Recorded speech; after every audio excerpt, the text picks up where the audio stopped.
parts of the pine tree are edible. It's a great survival tree. Where to start? The pine needles you can chew on and get the juices out of them. There's lots of vitamin C in it, and it can be a good energy booster on the trail. The inner bark.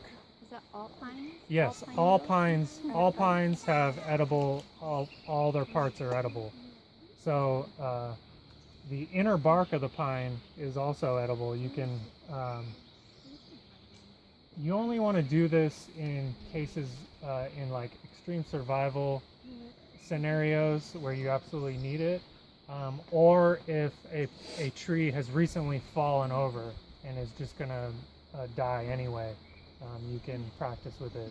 So in a survival situation, if you are desperate for food or water or nutrients, you can actually take a strip out of the bark. You cut a vertical strip in the tree. You don't want to cut around it because that'll kill the tree, but you just cut a vertical strip. You score it with a knife or a rock, and then you can peel off the outer bark and the inner bark. The cambium layer is full of nutrients. It's loaded with the same nutrients that's in the pine nut and in the pine needles, and you can basically just chew on that and get those juices out of it, and it's loaded with vitamins and minerals, especially vitamin C. A person I was learning survival skills from told me that you could roast it over the fire and eat it like a potato chip.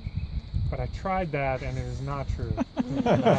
It's wood. It's woody and fibrous.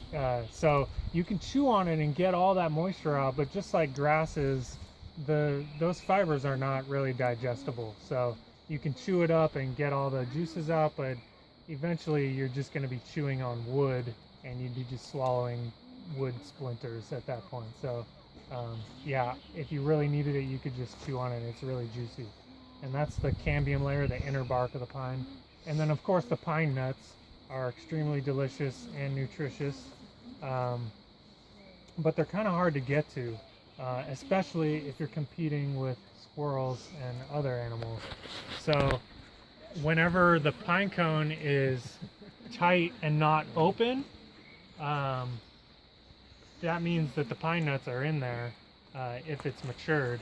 And then by the time it opens and falls on the ground, you pretty much don't even try because the pine nuts are gone. I've almost never seen an open pine cone on the ground that has pine nuts in it. So what the natives would do is they would, instead of competing with the squirrels, is they would knock them out of the tree, and then they would set them next to the fire because the heat opens them up, just like we were saying with the pine needs to have fire in order to reproduce. So the heat will open up the pine cone, and then you can get the pine nuts out of there. But even then, you got to deal with that spiky pine cone, and they're in a shell, and they're really small. And if you try and crack that shell, it's a really fine line between getting it to crack open and not just pulverizing the whole nut inside. So it's a lot of work to get them, and that's probably why they're so expensive in the store. But they're really delicious. My grandpa used to take me, and we would look for the digger pine tree.